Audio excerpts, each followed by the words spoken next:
Hello everyone. आपण याच्या आधी इंडियन मेजर कार्प्स हे बीट स्टार्ट केलेलं आहे, ज्याच्यामध्ये आपण कटला या फिशची माहिती घेतली. आपण हे पण बघितलं की इंडियन मेजर कार्प्सला इंडियन मेजर कार्प्स असं का म्हटलं जातं. मार्केटमध्ये असणारी त्यांची डिमांड आणि त्यांचा असणारा जो रेट आहे तो, तसंच त्यांचं जे ह्यूज कॉन्ट्रीब्युशन आहे इंडियन इकॉनॉमीमधलं किंवा एकंदर ग्लोबल इकॉनॉमीमधलं ते, तसंच त्यांचं न्यूट्रिटिव्ह प्रॉपर्टीज ज्या आहेत त्यांची टेस्ट, ह्या सगळ्या गोष्टींमुळे त्यांचं फास्ट ग्रोईंग रेट हे आपण टाळू शकत नाही.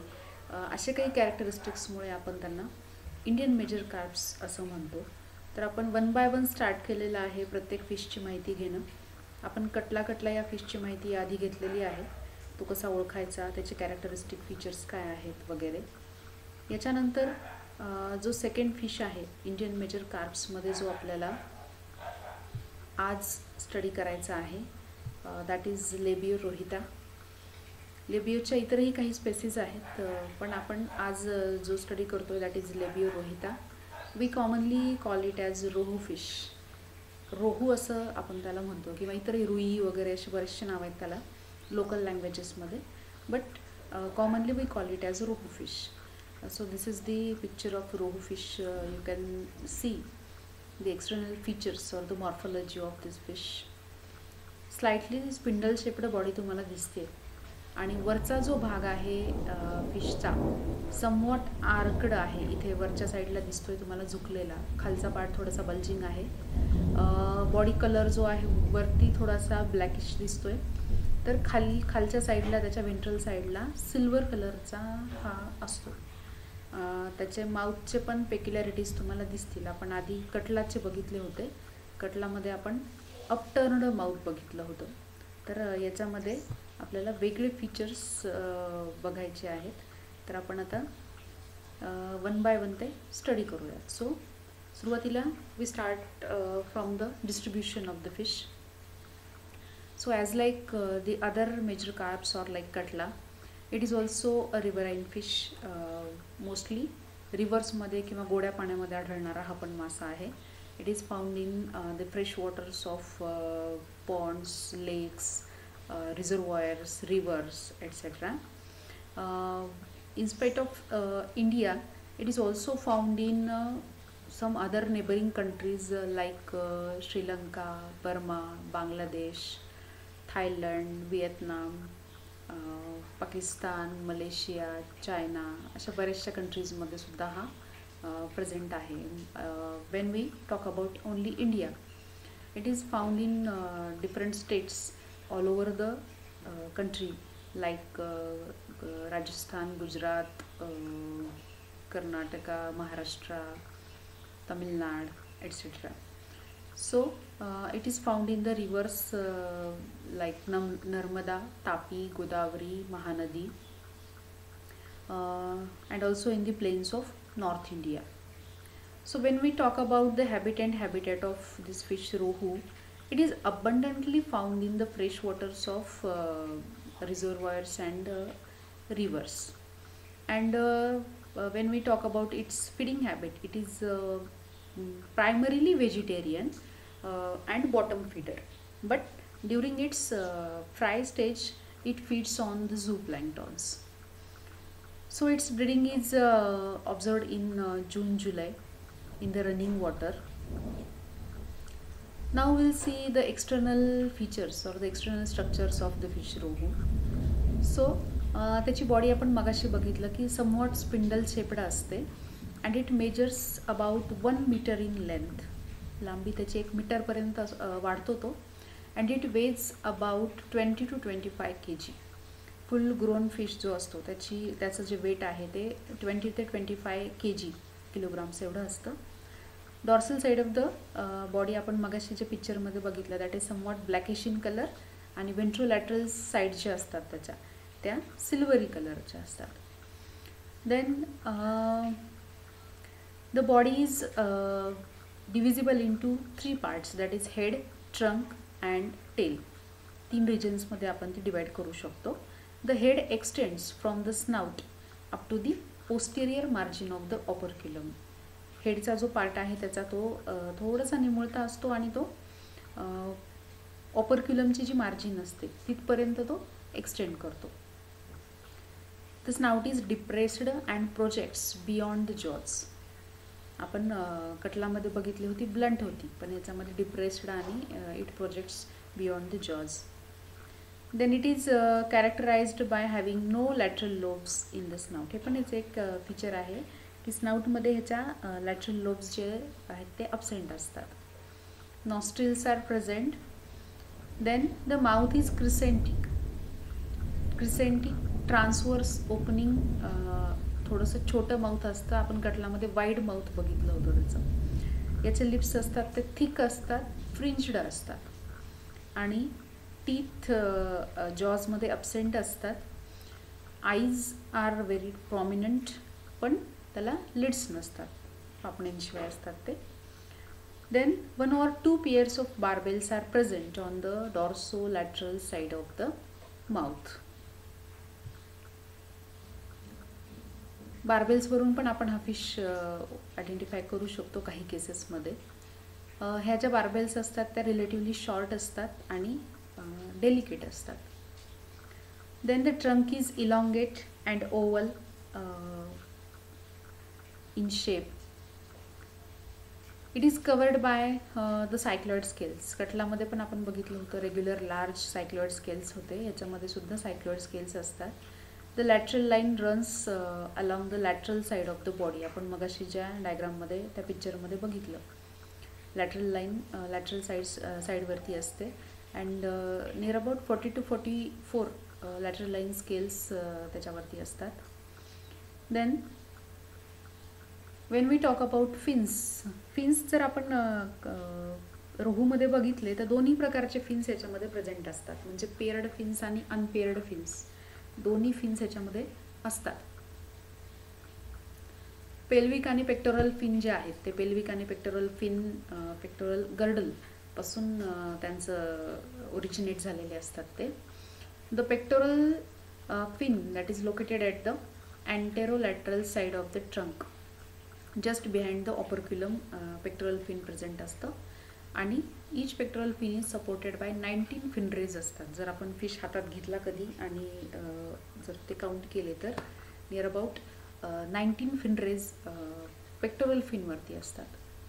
Then the pelvic fin are situated on the ventral side behind the pector. Pectoral फिनच्या जस्ट मागे पेल्विक फिन असतं आणि ते सुद्धा त्याच्यामध्ये 9 फिनरेज असतात. Then the dorsal fin that arises from the mid dorsal line of the trunk. ट्रंकच्या middle पार्टपासनं हे अराईज होतं. And the anal fin that is lies posterior to the anus. Dorsal फिनमध्ये 13 फिनरेज असतात आणि ॲनल फिन मध्ये 4 to 6 फिनरेज असतात. Tail fin जे असतं ते होमोसर्कल असतं, लिटल बिट सर्क्युलर किंवा हाफ सर्कल जसं असतं तशा शेपमध्ये ते असतं. So these are some of the characteristics of the fish Labeo rohita. Now will see the next fish that is Cirrhinus mrigala, किंवा कॉमनली आपण कॉमन लँग्वेजमध्ये ह्याला मृगल असं म्हणतो. मराठीमध्ये सुद्धा ह्याला मृगल असंच म्हणतात.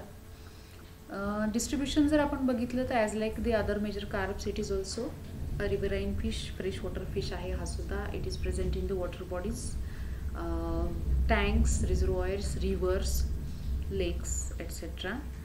बेंगॉल रिजनमध्ये मोस्टली याचं ओरिजिन सापडतं किंवा तिकडे हा जास्त आढळतो. तसं तर ऑल ओव्हर द कंट्री हे सगळे फिशेस सापडतात, इंडियन मेजर कार्प्स, म्हणून त्यांना ते नाव दिलेलं आहे. तसंच पंजाब, सिंध, सध्या जो पाकिस्तानचा भाग आहे पंजाब आणि सिंधचा, तिकडे पण हे फिशेस आढळतात. त्याच्यानंतर गुजरात आहे, राजस्थान आहे, इकडेही सापडतात.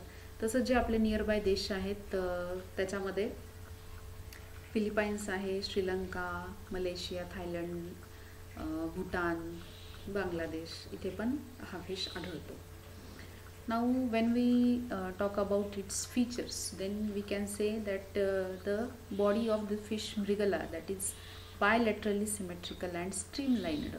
आपल्याला माहिती आहे की ॲक्वॅटिक ॲनिमल्समध्ये एक ॲडॅप्टेशन झालेलं असतं त्यांच्या बॉडीमध्ये, की त्यांची बॉडी जी असते ती स्ट्रीमलाइंड असते, कारण स्विमिंगमध्ये त्यांना ते बेनिफिशियल होतं किंवा इझी जातं म्हणून स्ट्रीमलाइंड बॉडी असते. तर मृगलमध्ये पण तेच आहे, बायलॅटरली सिमेट्रिकल म्हणजे कट केल्यानंतर त्याचे दोन भाग इक्वल होऊ शकतात असा त्याचा शेप असतो, आणि its depth is about equal to the length of head. Then the body is covered by the cycloid scales.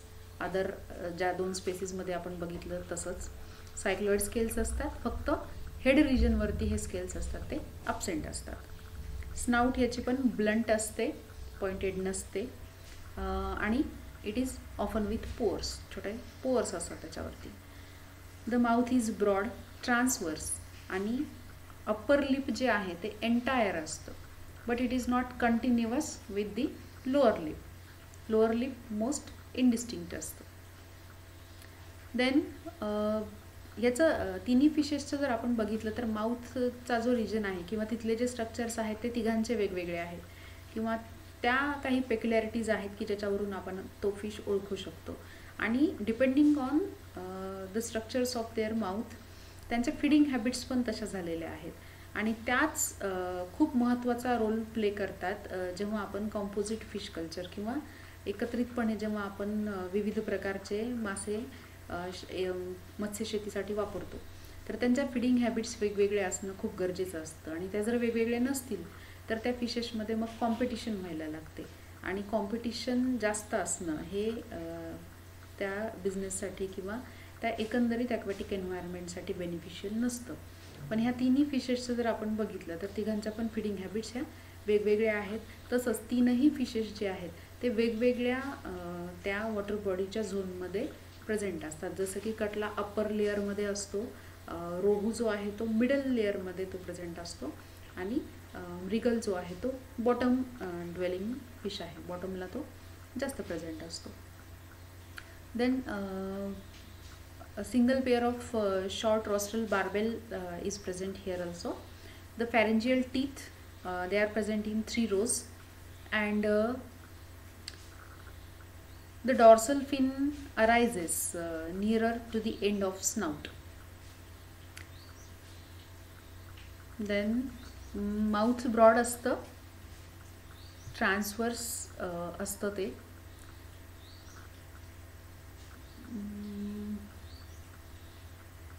The anal fin is not extending to caudal fin. Anal fin जे असतं ते caudal fin पर्यंत extend नाही होत. Pectoral fins are shorter than the head and caudal fin is deeply forked. आपण याच्या आधी बघितलं होतं रोहूमध्ये होमोसर्कल होतं, सर्क्युलर शेपमध्ये त्याचं हाफ सर्कल सारखं caudal fin होतं, पण मृगलमध्ये जे आहे ते डीपली फोर्कड असतं. फोर्कड म्हणजे व्ही शेप जसा असतो तसं तसा शेप असतो त्याचा काउडल फिनचा. लॅटरल लाईन स्केल्स जे आहेत ते 40 to 45 असतात. युजली त्याचा कलर जो आहे तो ग्रेइश कलर्ड असतो, डार्क ग्रे कलरचा त्याचा पाठीचा भाग, वरचा भाग जो आहे तो दिसतो, आणि खालचा जो भाग आहे लॅटरल साईडचा, वेंट्रल साईडचा, तो सिल्वरी असतो, सिल्वर कलरचा असतो. डॉर्सल फिनसुद्धा ह्याचं ग्रेइश कलरचे असतात. पेक्टोरल, पेल्विक आणि ॲनल फिन जे आहेत त्याच्यावरती एक विशेष त्याची म्हणजे आयडेंटिफिकेशन आपण करू शकतो असं एक कॅरेक्टरिस्टिक त्याच्या त्या फिन्सवरती असतं. ते म्हणजे त्याचे जे टिप्स असतात ते ऑरेंज कलरचे असतात. याचा आपण एक आय थिंक इमेज पाहिली आहे मगाशी. हां, हे पण या पिक्चरमध्ये तुम्हाला दिसतंय की याचे जे फिन्स आहेत तर ते समवॉट ऑरेंज टिपडं दिसतात तुम्हाला. तर ते सुद्धा त्याचं एक आयडेंटिफिकेशन फीचर आहे मृगलाचं, सिरिनस मृगलाचं. So these are some of the characteristics of the Indian major carps, catla, Labeo rohita and Cirrhinus mrigala. खूप महत्त्वाचं बीट आहेत हे तिन्ही फिशेस स्टडी करणं. अभ्यासाच्या म्हणजे करिक्युलमच्या दृष्टीने तर आहेत, पण इन फ्युचर जर तुम्हाला ह्या बिझनेसमध्ये यायचं असेल किंवा स्वतःचं फिश फार्म चालू करायचं असेल किंवा फिशरीज रिलेटेड कुठलाही बिझनेसमध्ये तुम्हाला जायचं असेल तर ही खूप बेसिक माहिती आहे की जी तुम्हाला असणं अत्यंत गरजेचं आहे. सो काही अडचणी असतील, काही कमेंट्स असतील तर तुम्ही ते कमेंट करू शकता. थँक्यू.